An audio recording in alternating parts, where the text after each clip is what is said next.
การจะพูดถึงวันเวลาการอยู่ในโรงเรียนธิดาแม่พระผมแล้วเนี่ยนะครับผมว่าผมน่าจะมีเวลาอยู่ในโรงเรียนนี้น้อยเป็นระดับต้นๆเมื่อเทียบกับทุกท่านที่มาในงาน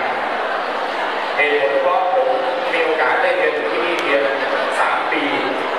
ตอนอนุบาล1ถึงอนุบาล3เท่านั้นเหตุผลเพราะเมื่อก่อนนะครับโรงเรียนของเราไม่ให้โอกาสผมเรียนป .1 ถึงป .6 เพราะให้เรียนถึงอนุบาล3แล้วส่งผมไปเรียนอยู่อีกโรงเรียนหนึ่งแต่ก็เป็นโรงเรียนที่เหมือนกันครับก็คือโรงเรียนเทพวิทยาศึกษาแต่ด้วยความโชคดีอย่างหนึ่งนะครับที่นอกเหนือจากเรื่องของการศึกษา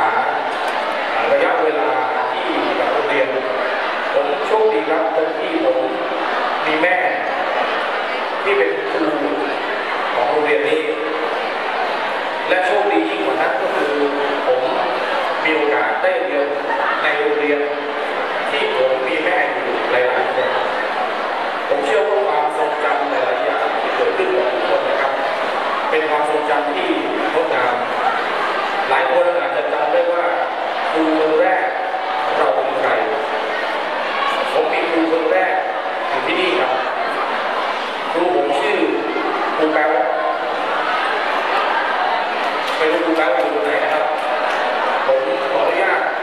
ทุกท่านนะครับปรบมือให้กับคุณครูของผมนะครับ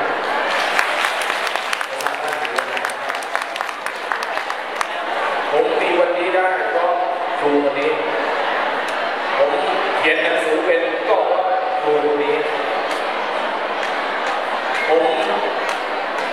ครูบังคับให้นอนกลางวันก็เพราะครูคนนี้แต่ทุกวันนี้ผมเริ่มจะมีปัญหาการนอนกลางวันเหมือนสมัยอนุบาลแล้วสิ่งหนึ่งที่เป็นความประทับใจผมว่านี่คือเรื่องของเพื่อนครับเราจากโรงเรียนนี้ไปหลายปีแต่ไม่ว่าเราจากไปนานแค่ไหนผมเชื่อว่าความทรงจำความผูกพันยังคงอยู่ที่นี่ไม่เคยเปลี่ยนกลับมาอีกครั้งก็ยังรู้สึกได้ถึงความผูกพันที่ยังมีอยู่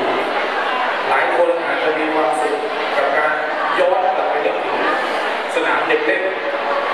สถานที่ประลองกำลังของพวกเรานะครับแต่ทุกวันนี้สนามเด็กเล่นเปลี่ยนที่แล้วหลายคนอาจจะนึกถึงการที่เราต้องทำอะไรหลายๆอย่างที่เด็กๆทำ